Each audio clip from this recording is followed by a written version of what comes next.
Antes era o samba de uma nota só, né?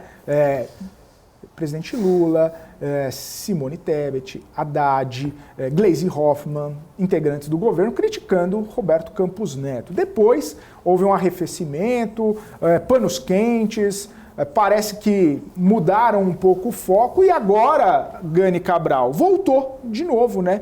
Essa história com o presidente Lula criticando mais uma vez o Banco Central, falando justamente, repercutindo o PIB desacelerado do quarto trimestre, falando que muito disso é responsabilidade da taxa de juros alta, 13,75%, que impede crescimento do país, né?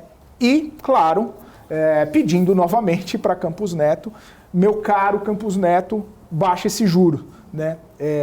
Como se a gente não soubesse que não é só o Campos Neto responsável por isso. Mas enfim, Gani, voltamos à primeira semana de janeiro, primeira semana de fevereiro, quando falávamos dessas críticas novamente. E primeira semana de março, voltamos a esse tema.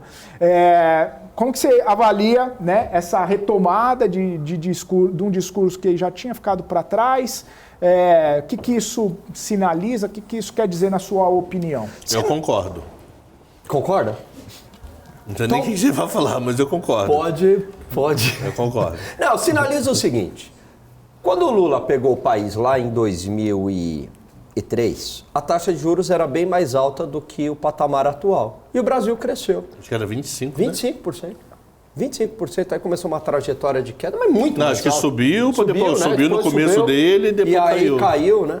E era muito mais alta.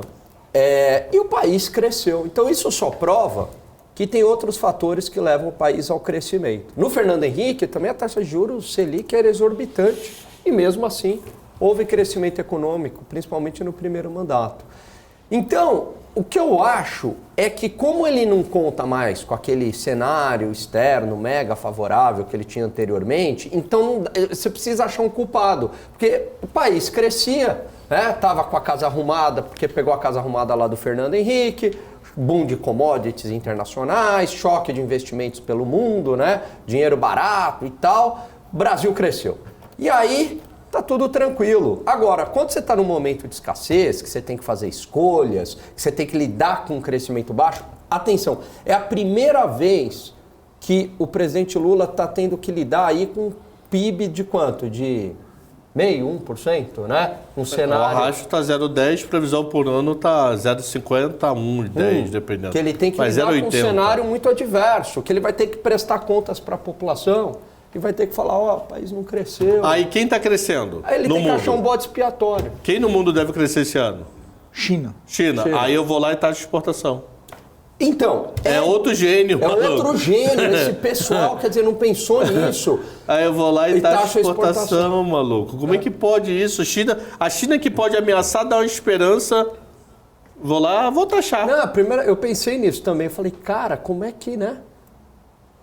A chance de recuperação, então ele precisa botar a culpa em alguém, na taxa de juros. E aí virou essa... Como se a taxa de juros fosse responsável por todos os males. Ora, se fosse responsável, o país não teria crescido no próprio governo dele, Filipão.